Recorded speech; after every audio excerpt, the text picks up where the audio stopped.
원래 돌아가면서 뭐 할까요, 그럼? 돌아가면 오늘은 좋다. 그거 괜찮다. 오늘은 공희 씨. 반장. 제가요? 영광입니다. 제가 한 번도 반장 못 해봐가지고. 그러니까. 네. 좋네요. 그냥 네, 건네주세요. 네.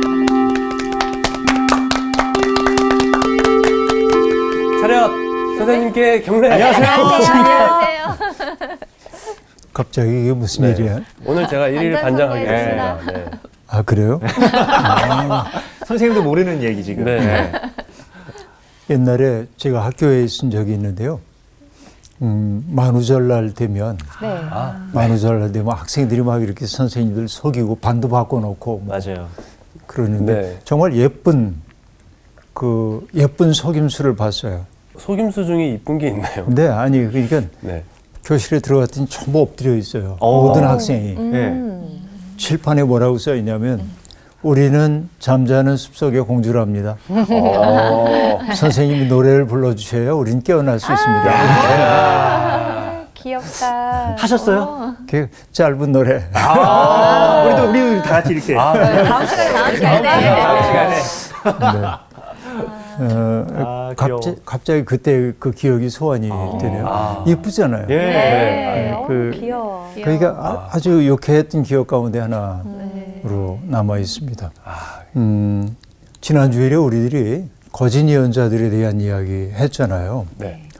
어느 학자는 이렇게 얘기합니다. 종교와 문화를 얘기할 때 종교는 문화의 내용이고 문화는 종교의 형식이다. 이런 말이 있어요. 약간 어려운 말이긴 한데, 그러니까 우리가 살고 있는 문화를 이렇게 다 추스려 가지고 보면 그 알짜매 남는 것은 그 시대의 정신이 남게 마련이고 그 시대의 정신이 곧 그 시대의 종교일 수 있는 거죠. 네. 그러니까 오늘 우리가 어떤 종교를 가지고 있느냐 하는 것이 우리의 문화를 풍부하게 만들기도 하고 또 저열하게 만들기도 하고 그런 것인데, 그러니까 종교라고 하는 말이 종은 마루종자이고 교자는 가르칠 교자이니까 으뜸되는 가르침이거든요. 종교라는 게 으뜸 가는 가르침이라고 하는 것은 뭐 과학이라든지 천문학이라든지 뭐 인문학이라든지 이것보다 으뜸이라는 것보다는 이것이 중심을 딱 잡고 가야 하는 것이잖아요. 그러니까 사람들이 종교에 기대하고 있는 바가 있다고 한다면 어떤 경우에도 흔들리지 않는 기준점을 가지고 역사의 방향을 제시해 줘야 하는 것이죠. 그런데 이 종교가 타락해서 예를 들면 권력에 흔들리는 거예요. 권력에 따라서 이리저리 흔들리고 이 속이 있는데 따라가고 그러면은 종교가 추해 보이기 시작한다라고 하는 얘기입니다. 그래서 우리는 이렇게 얘기할 수 있어요. 가장 아름다운 게 썩으면 가장 추하거든요. 정말 아름다운 게 썩어버리면 너무 추한 거예요. 가끔 저는 뭐 예언자 반열에 속하지 못하지만은 어떤 내 마음속에서 분노가 생길 수가 있어요. 이렇게 아름다운 예수님을 이렇게 추하게 만들어 예수를 잘 믿는다고 하는 사람들이 보여주는 행태가 제 마음을 너무 아프게 할 때가 있습니다. 내가 그렇게 사랑하는 그분을 위해 평생을 바치려고 마음먹었던 그분, 그 마음을 안다면 차마 그럴 수 없는 행동들을 그분의 이름으로 한단 말이죠. 이런 걸 보면 너무 가슴 아픈 거예요. 네. 그러니까 예수의 이름으로 예수를 부인하는 일들이 얼마나 많은지 모릅니다. 하나님의 이름으로 하나님을 부정하는 일들이 많이 있죠. 어떨 때 생각하면 미칠 것 같아요. 왜 이러지? 왜 이렇게 추하게 만들지? 이 생각 같은 것들이. 이게 가장 아름다운 게 썩으면 가장 추해 보인다라고 한 말의 의미이기도 한데요. 그래서 정말 우리가 필사적으로 성경에 등장하고 있는 하나님의 마음이 뭔지, 예수 그리스도가 어떤 삶을 우리에게 바라고 계신지를 필사의 노력으로 알아차리지 않으면 자칫 잘못하면 거짓 예언자들의 손 붙잡고 평생 살 수도 있다는 얘기입니다. 아주 오래전입니다마는 제가 좋아하는 목사님이 6.25 때 피난 가던 얘기를 하셨어요. 다 남부여대 한다고 그러잖아요. 네. 남자들은 이렇게 짊어지고 여성들은 머리에 이고 이제 이렇게 가는데 그러니까 뭐 피난하려다 보니까 필요한 것들 가지고 가는데 아이들이 또 주렁주렁 있잖아요. 그러니까 어린애의 손을 이렇게 붙잡고 이제 가야 되는데 가다 보면 이거 추스려야 하기도 하고 이것도 해야 되고 그러니까 잠시 손을 놓는데 사람이 어떻게 많았는지 그 목사님이 아버지 손 잡고 가고 있었대요. 네. 근데 한참 가다 보니까 이상해서 보니까 다른 분 손을 잡고 자기가 가고 있더래요. 그 얘기하면서 우리가 하나님인 줄 알고 다른 손 붙잡고 가면 안 되지 않냐고. 응? 그게 예수님 손 붙잡았다고 생각했는데 엉뚱한 손 붙잡고 가면 안 되잖아요. 그래서 우리에게 분별력이 필요한 것은 그 때문이고 정말 이 성서의 말씀을 바로 배워야 우리가 정말 노예가 되지 않고 바로 갈 수 있죠. 공부 열심히 합시다. 네. 네. 오늘 수업 예레미야 32강 여호와의 엄중한 말씀. 예레미야 23장 33절부터 24장 10절까지인데요. 우리 정훈 학생이 40절까지 읽어주세요.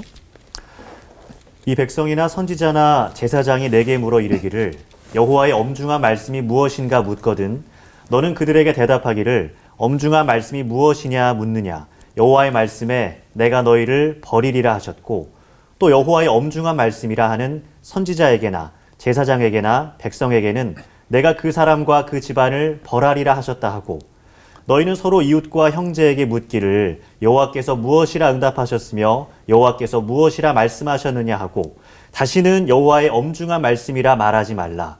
각 사람의 말이 자기에게 중벌이 되리니 이는 너희가 살아계신 하나님 만군의 여호와 우리 하나님의 말씀을 망령되이 사용함이니라 하고 너는 또 선지자에게 말하기를 여호와께서 내게 무엇이라 대답하셨으며 여호와께서 무엇이라 말씀하셨느냐 너희는 여호와의 엄중한 말씀이라 말하도다. 그러므로 여호와께서 이와 같이 말씀하시되 내가 너희에게 사람을 보내어 너희는 여호와의 엄중한 말씀이라 하지 말라 하였으나 너희가 여호와의 엄중한 말씀이라는 이 말을 하였은즉 내가 너희를 온전히 잊어버리며 내가 너희와 너희 조상들에게 준 이 성읍을 내 앞에서 내버려 너희는 영원한 치욕과 잊지 못할 영구한 수치를 당하게 하리라 하셨느니라. 네, 여기에 반복되어 나오고 있는 것이 엄중한 말씀이라는 말이 등장하고 있잖아요. 오늘 이제 이 첫 대목에서는 바로 그 대목이 가장 중요하다고 얘기할 수 있습니다. 자, 백성, 선지자, 제사장 이런 이들이 예레미야에게 묻는 거예요. 여호와의 엄중한 말씀이 무엇인가? 라고 얘기합니다. 그러면은 꽤 진지한 질문인 것 같잖아요. 여호와의 엄중한 말씀이 뭐예요? 이렇게 좋은 뜻같이 느껴져요. 그런데 이 엄중하다라고 하는 이 말은요, 상당히 무겁다라고 하는 뜻이기도 하죠. 무거워요. 그런데 뉘앙스를 보면 주님의 엄중한 그 무게 있는 말씀이 무엇입니까가 아니에요. 의미는. 그래서 새 번역은 70인역 성경이라고 하는 그 성경에 따라서 번역을 했는데 엄중한 말씀을 뭐라고 번역했냐면 부담이 되는 부담이 되는 주님의 말씀이 있느냐. 부담스럽다 그거예요. 하나님의 말씀이라는 게 부담이 되는 주님의 말씀이 있는가라고 얘기합니다. 사실 하나님의 말씀은 때때로 부담스럽기도 합니다. 그 내가 숨겨두고 싶었던 나의 그림자 같은 것들이 있는데 어떤 말씀이 나의 그림자를 딱 건드릴 때가 있거든요. 그럼 싫잖아요. 그림자라는 건 숨겨두고 싶은 것인데 근데 그거예요. 엄중한 말씀이라는 건 그런 뜻이기도 한데요. 그런데 엄중한 말씀이 있냐고 물어보니까 뭐라고 대답하냐면 이 새번역 성경은 이렇게 번역하고 있어요. 너희가 바로 나에게 부담이 된다. 그러니까 하나님의 말씀 우리 참 싫은데 하나님의 좀 부담이 되는 말씀이 있냐 무슨 말씀 하십니까? 이렇게 이제 묻는 거예요. 그러니까 하나님이 하신 말 너희가 내 부담이야. 굉장히 강렬해. 그래서 주님이 하신 말씀이 뭐냐면 너희가 바로 나에게 부담이 된다. 그래서 내가 이제 너희를 버리겠다. 이렇게 말하라는 것입니다. 그러니까 하나님의 말씀을 부담스럽게 말하는 백성, 선지자, 제사장을 하나님은 버리시겠다고 지금 얘기를 하고 있는 겁니다. 그와 그 집안과 함께 버릴 거라고 얘기합니다. 그러니까 우리는 질문의 방향을 바꿔야 돼요. 잘못된 질문은 뭐죠?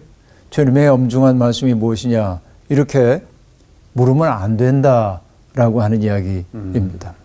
각 사람의 말이 자기에게 중벌이 될 거라고 얘기를 하고 있습니다. 왜냐하면 하나님의 말씀을 따를 생각이 없이 하는 말이기 때문에 그렇다고 볼 수 있습니다. 질문을 바꿔야 합니다. 정말 하나님 말씀 알고 싶은 건 귀한 일이잖아요. 네. 부담이 되는 주님의 말씀이 있어 도망갈 생각하면서 그렇게 물을 것이 아니고 여호와께서 내게 무엇이라 대답하셨으며 여호와께서 무엇이라 말씀하셨습니까? 종이 듣겠나이다. 이 자세인 것이죠. 네.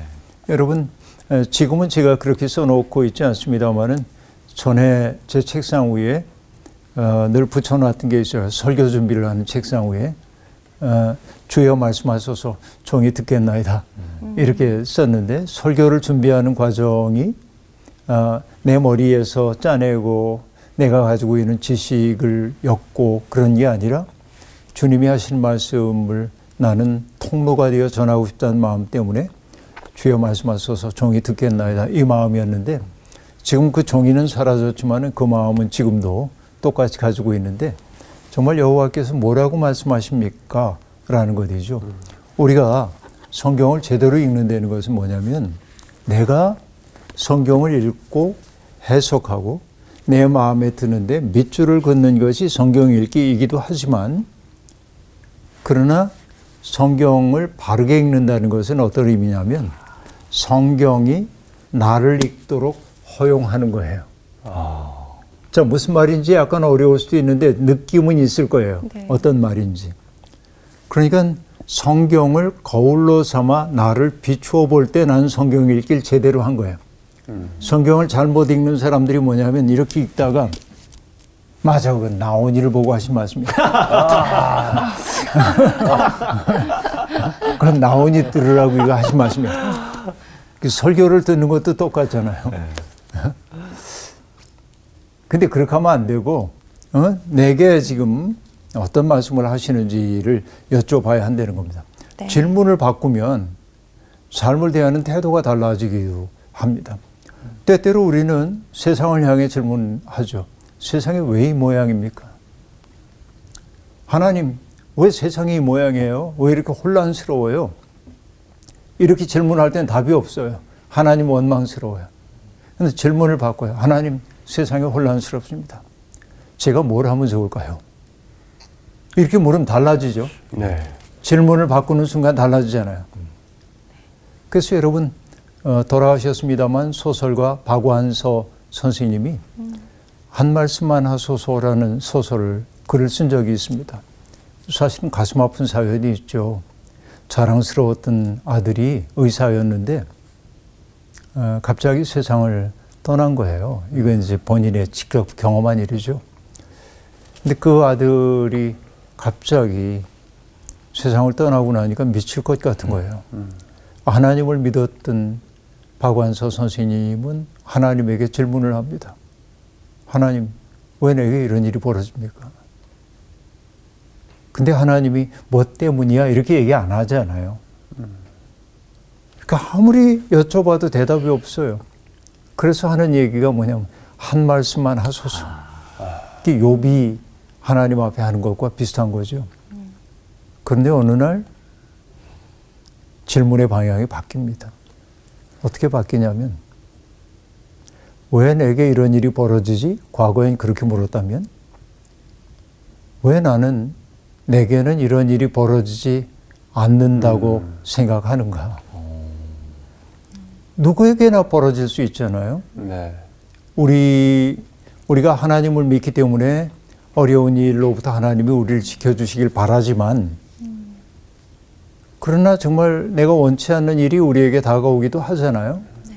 근데 늘 우리는 남의 일인 경우엔 자꾸 해석을 했어요. 그런데 자기가 직면하면 달라지거든요, 이게. 그러니까 질문의 방향이 바뀌어야 돼요. 내게 왜 이런 일이라고 하는 말과 나는 왜 내게는 이런 일이 없으리라고 생각했는가. 우리들 다 그렇거든요. 불행은 남에게 해당되는 거지 나에게 해당되지 않는다고 생각을 하는 버릇이 있단 말이죠. 이게 이제 중요한 것이죠. 그러니까 우리가 던져야 할 질문은 부담이 되는 주님의 말씀이 있는가 이렇게 묻고 도망갈 준비를 하면 안 되고 주님께서 이런 상황에서 우리에게 뭐라고 말씀하십니까? 주께서 우리가 무엇을 하기를 원합니까? 라고 질문을 던지는 순간 내 삶에 변화가 일어나기 시작하죠. 아까도 얘기한 것처럼 하나님 왜 세상이 이렇게 혼란스러워요? 왜 이렇게 악인들이 잘 돼요? 그럴 때는 누군가를 원망하고 싶은 생각이 들어요. 하나님이 무능한 것처럼 보여지기도 해요. 그러나 세상이 이렇게 혼란스럽습니다. 악인들이 잘 되는 것 같습니다. 이 속에서도 저는 하나님 신뢰합니다. 하나님 저를 통해 무슨 일을 하고 싶으세요? 그러면 내가 해야 할 일이 생겨요. 네. 질문이 바뀌어야 합니다. 질문이. 질문을 바꾸는 순간 대답이 달라지기 때문에 그래요. 이걸 뭐라고 말하냐면 질문 속에는 답이 내포되어 있다라고 하는 거예요. 그래서 제대로 질문을 던질 수 있어야 우리 인생의 문제가 풀린다고도 얘기할 수 있겠는데요. 그러니까 부담이 되는 주님의 말씀이 있느냐라고 묻는 그들에게 하나님이 하신 말씀 이렇게 얘기합니다. 그렇게 도망만 가려고 하는 사람들에게 하신 말씀 39절 보니까 이렇게 말해요. 내가 너희를 온전히 잊어버리며 내가 너희와 너희 조상들에게 준 이 성읍을 내 앞에서 내버려 너희는 영원한 치욕과 잊지 못할 영구한 수치를 당하게 하리라 하셨느니라 라고 말합니다. 자, 내가 너희를 온전히 잊어버리겠다 라고 말합니다. 자, 여기 나샤라고 하는 말이 잊어버리다는 망각을 뜻하기도 하지만은 짐 같은 것을 들어서 치우다라고 하는 뜻이기도 합니다. 그러니까 부담이 되는 주님의 말씀이 있어요 하고 얘기하니까 하나님이 너희가 부담이야 그러고 드러내는 거예요. 내가 너희 온전히 잊어버릴 거야.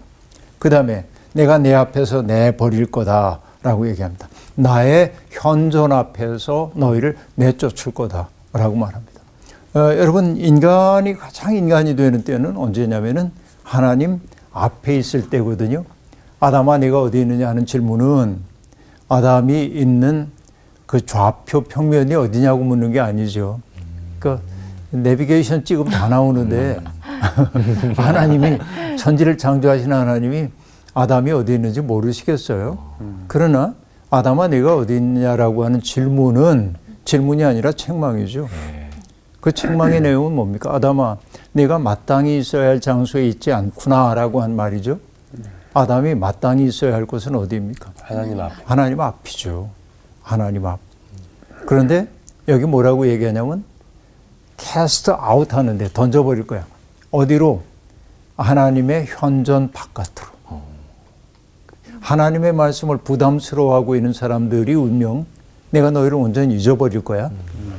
하나님의 현존, 나의 현존 앞에서 너희들이 멀어질 거야. 그 얘기는 뭐냐면은 하나님을 우리가 빛이라고 얘기하면은 어둠으로. 그래서 예수님도 비유를 통해 들려주시면서 너희들이 바깥 어두운 데 내쫓겨 이를 갈미 있으리라 라고 말하고 있는데 하나님을 등지고 떠나간 사람들의 운명을 나타낸 말이야. 그는 망각되고 하나님의 현존으로부터 멀어지게 된다. 여러분 지옥이라고 하는 곳은 어떤 곳일까요? 이렇게 얘기합니다. 지옥은 하나님의 현존을 느낄 수 없는 장소가 지옥입니다. 하나님의 사랑의 현존이 느껴지지 않아요. 그런데 지옥은 또 어떤 곳이냐면 한순간도 자기를 잊을 수가 없어. 아이고. 자기를 잊을 수 없다는 게 지옥이기도 해요. 이게. 그러니까 여러분 우리가 인간답게 되는 때는 언제냐면 그 쉘러 같은 사람이 들려주는 얘기입니다만은 아름다움을 향유할 수 있을 때예요.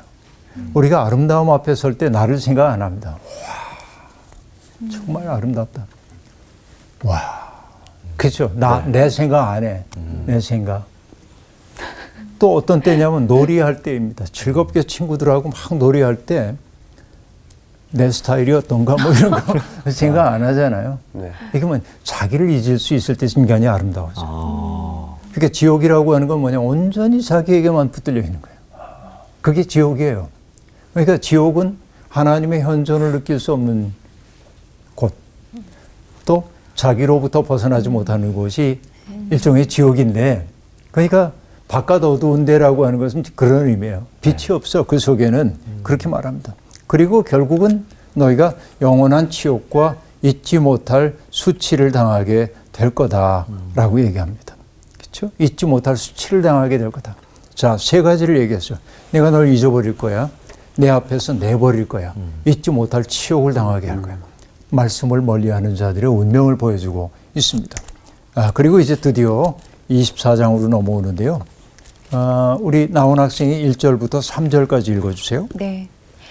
바벨론의 느부갓네살 왕이 유다 왕 여호야김의 아들 여고냐와 유다 고관들과 목공들과 철공들을 예루살렘에서 바벨론으로 옮긴 후에 여호와께서 여호와의 성전 앞에 놓인 무화과 두 광주리를 내게 보이셨는데, 한 광주리에는 처음 익은 듯한 극히 좋은 무화과가 있고 한 광주리에는 나빠서 먹을 수 없는 극히 나쁜 무화과가 있더라.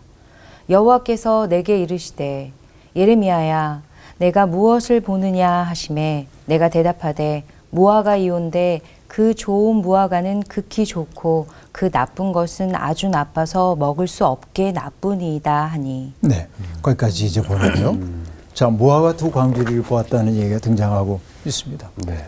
예레미야가 비전을 통해 본 것인지 아니면 실제로 본 것인지는 정확하지 않으나 예레미야가 뭔가를 봤어요. 네. 그래서 그 때가 언젠가 했더니 느부갓네살이 여호야김의 아들인 유다 왕 여고냐, 나중에 여호야긴으로 알려져 있는 여고냐와 유다의 고관들과 기술자들과 대장장이들을 포로로 잡아 바벨론으로 데려간 뒤에 일어난 일입니다. 그때가 네. 언제냐면은 주전 597년이에요.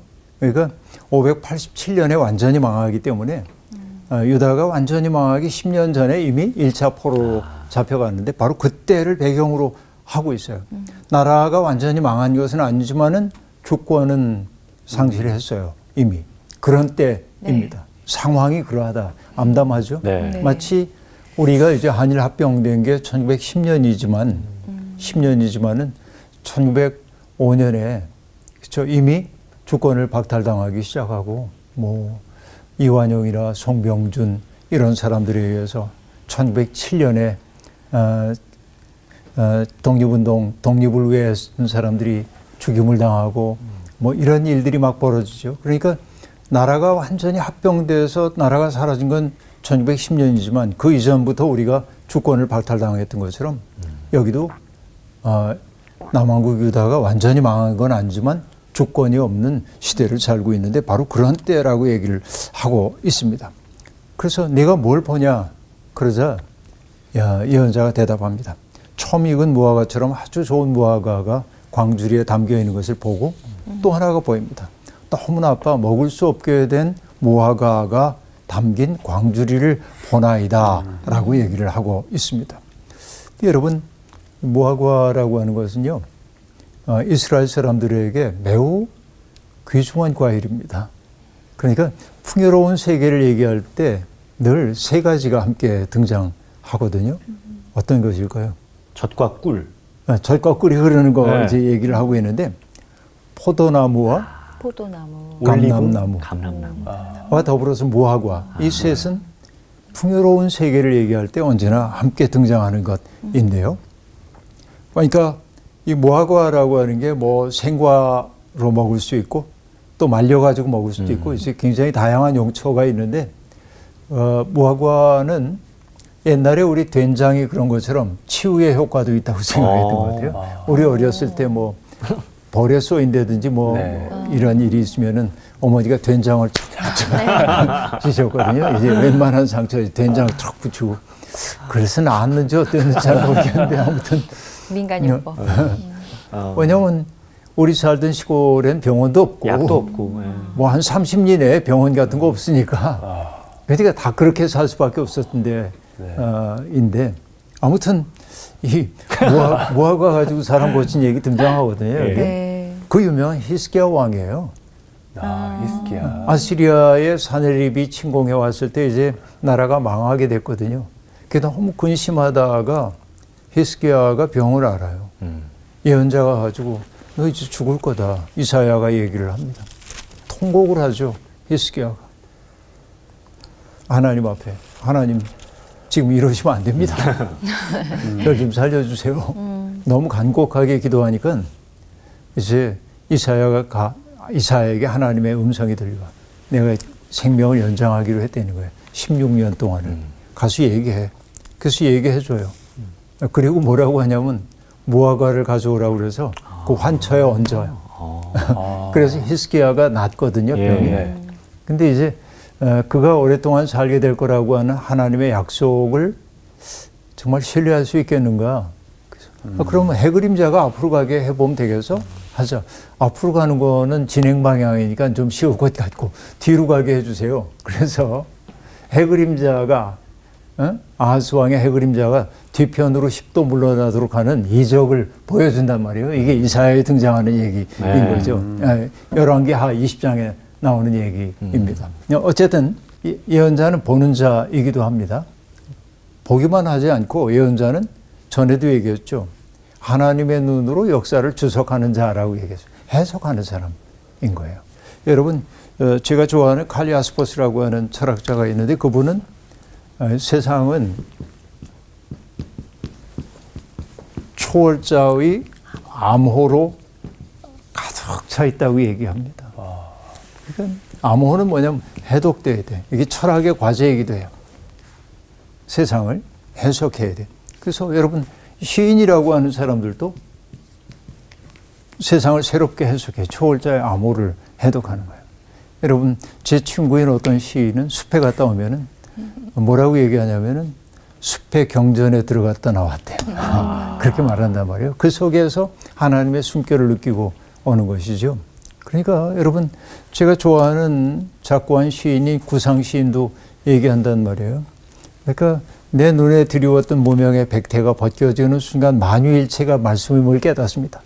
그러면서 노상 무심하게 뻗은 손가락이 10개인 것도 놀랍고 올 밑에 피어있는 개나리꽃이 마치 부활의 시범을 보듯 사뭇 황홀합니다. 이렇게 얘기한단 말이에요. 그러니까 본론이 있는 사람들에게는 그것이 정말 신비한 하나님의 세계를 열어 보여주는 거죠. 예수님이 들에 핀 백합을 봐라. 공중을 나는 새를 봐라. 라고 얘기하잖아요. 봤어요. 근데요. 그러면 안 돼요. 그렇잖아요. 이게 이제 중요한 거예요. 그 보라고 하는 것은 그냥 눈으로 보라는 얘기가 아니라 꿰뚫어 보라는 거예요. 꿰뚫어 보고 나니까 뭐예요? 그 속에도 하나님의 생명이 약동하고 있고 정말 인간이 보기에는 미물처럼 보이는 것도 하나님이 다 소중히 여기신다는 걸 알아차릴 때 하물며 하나님이 우리를 얼마나 사랑하실까 이거 알잖아요. 네. 이게 해석하는 거라고 얘기할 수 있어요. 과학과 종교의 다른 점은 뭘까요? 과학은요. 현상을 바라보고 현상을 설명해요. 설명해요. 네.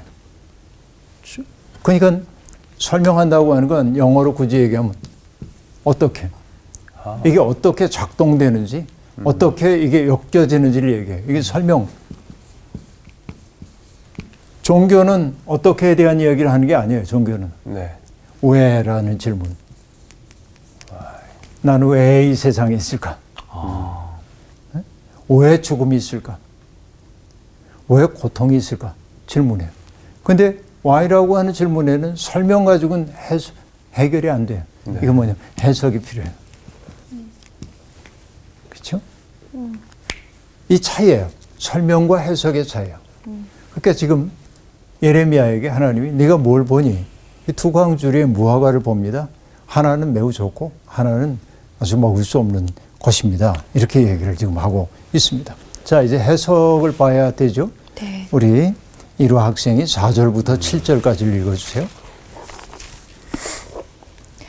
여호와의 말씀이 또 내게 임하니라 이르시되 이스라엘의 하나님 여호와께서 이와 같이 말씀하시니라.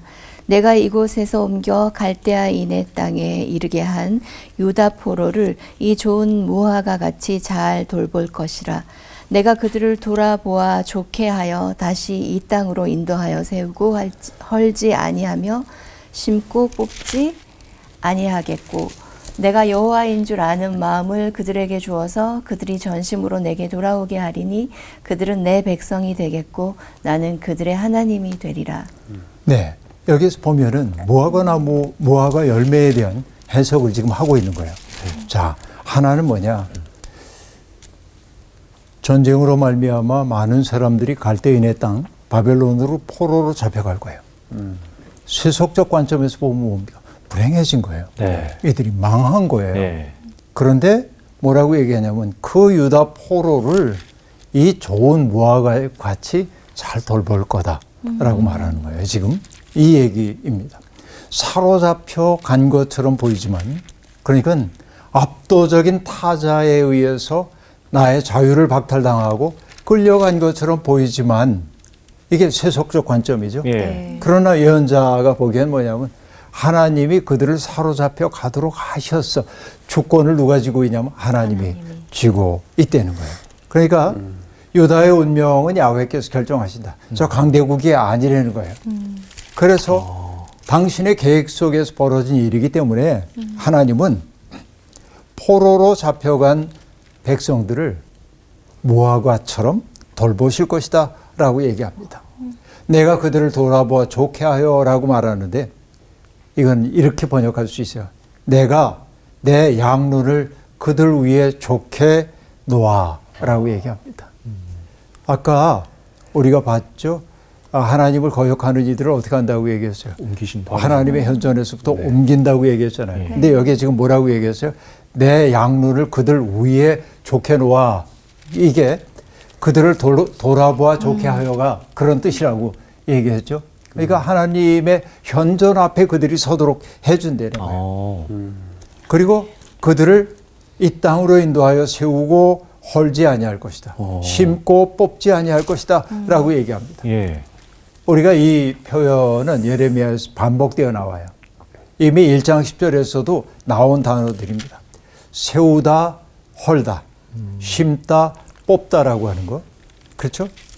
건축적인 이미지, 농사의 이미지가 동시에 사용되고 있는데 그 일을 하고 있는 분이 하나님이심을 보여주고 있는데 그러니까 뽑힌 것처럼 보이나 하나님은 심으시고 헐어버린 것처럼 보이지만 세우실 거라고 얘기하고 있어요. 불행을 당한 그들의 운명이지만은 그들의 운명은 하나님의 손싸개 안에 있다라고 하는 얘기를 말하고 있습니다. 그리고 뭐라고 얘기하냐면 하나님을 아는 마음을 주어서 전심으로 주께 돌아오게 할 거다라고 말합니다. 하나님을 아는 마음, 그건 뭐예요? 하나님과의 친밀함, 하나님의 언약에 대한 기대, 소망 이런 걸 품고 사는 사람이 되게 한다는 거죠. 그때 하나님이 비로소 그 백성에게 하신 말씀이 있습니다. 그들은 내 백성이 되고 나는 그들의 하나님이 될 것이다 라고 얘기합니다. 자, 이 얘기 중요합니다. 왜냐하면 이 약속이 처음 주어졌던 게 언제죠? 출애굽 공동체에게 하나님이 시내산 앞에서 그 백성들을 불러 모아서 언약을 맺으시죠. 제가 이 출애굽 사건에 감동하는 것은 애굽에서 종살이 했잖아요. 히브리인들이. 네. 종들은 자기의 주체를 인정받지 못하는 사람들이에요.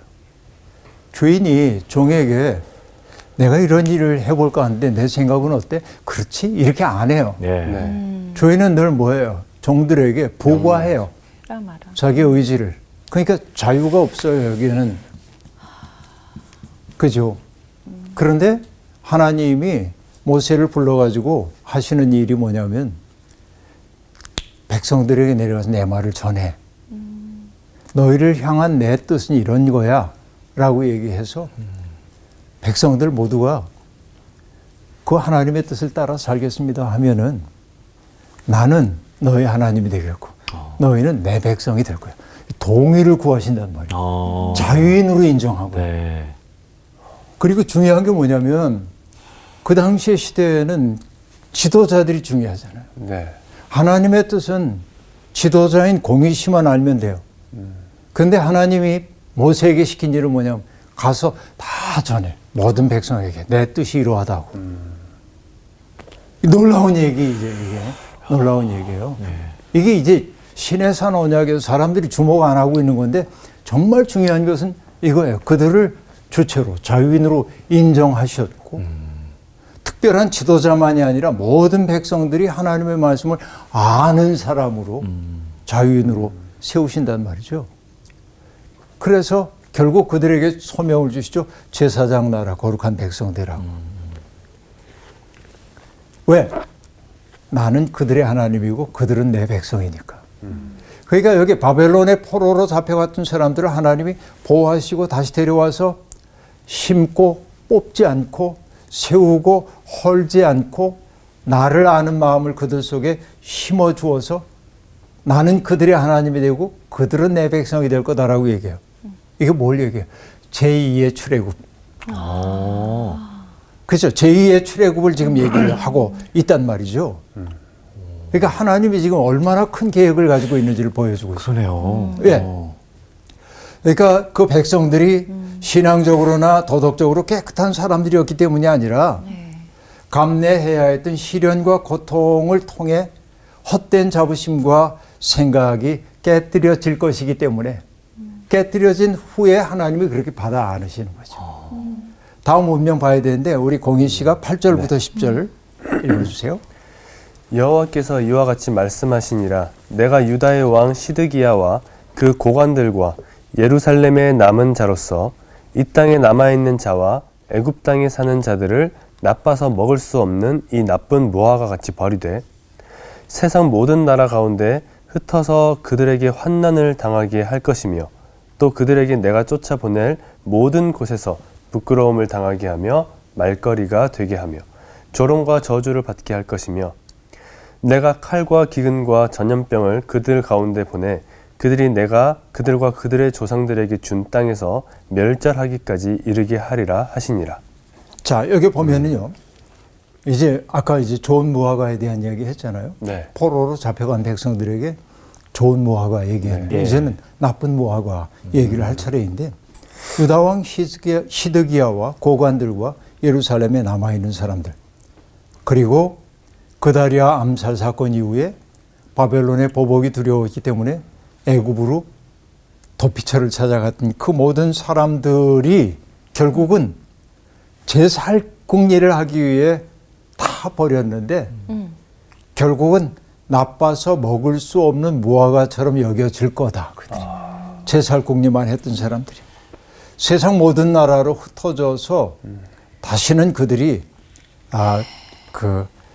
회복될 수 없을 만큼 환난을 당하게 될 것이다 라고 말하고 하나님이 그들을 아까 좋은 무화과 같은 백성들을 모아서 데려오셔서 고향이 되게 해주시겠다고 얘기를 했는데 쫓아보낼 모든 곳에서 부끄러움을 당하게 하고 말거리가 되게 하고 조롱과 저주를 받게 될 거라고 얘기했고 그걸 피한다 해도 칼과 기근과 전염병을 보내 없앨 것이라고 얘기하고 있습니다.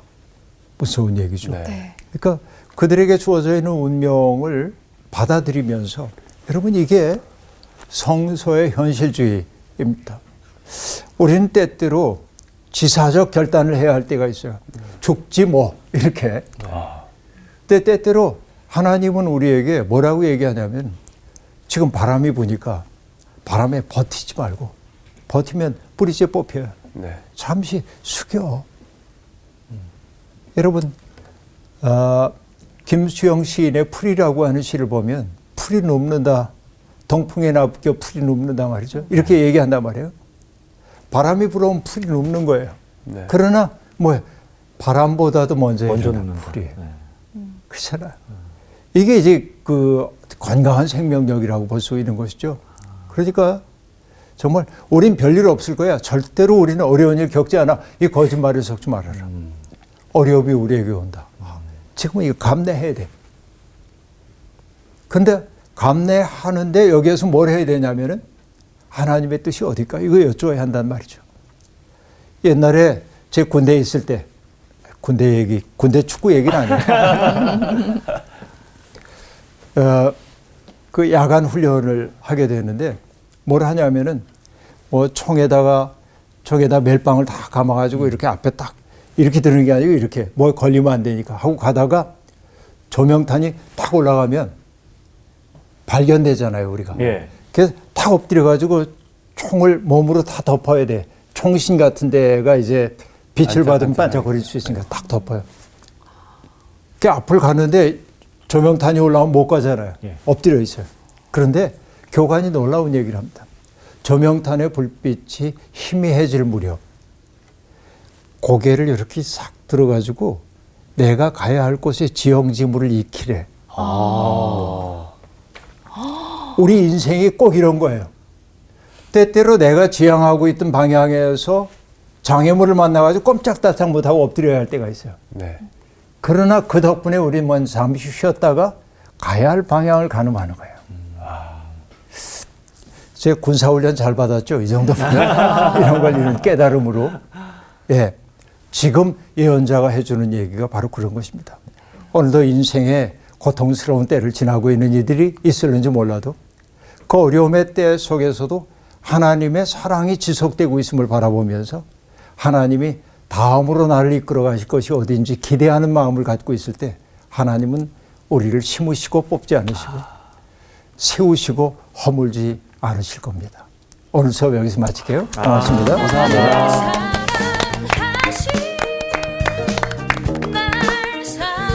전에 제가 이제 조금 혈기왕성했을 때, 20대 때 어려움이 오면 왜 나한테만 이런 생각을 항상 갖고 있었어요.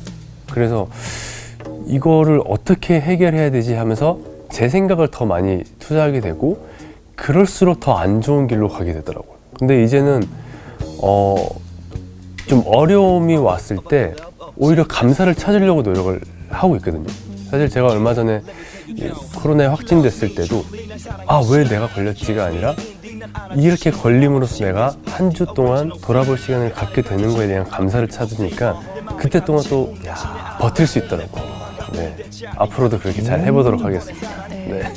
와, 이 질문이잖아요. 네. 질문을 잘 해야 되는데 때로 우리가 이렇게 원망하는 질문도 하고 막 그러는데 공희 씨처럼 네. 질문의 어떤 방향을 달리하는 저도 질문을 좀 잘해보고 싶다 이런 마음이 오늘 드는 그런 수업이었던 것 같아요. 네. 잘하고 싶어 질문을. 본인한테 질문하는 스스로 시간을 좀 질문. 많이 가져보면 좋을 것 같아요. 네. Why? 하나님.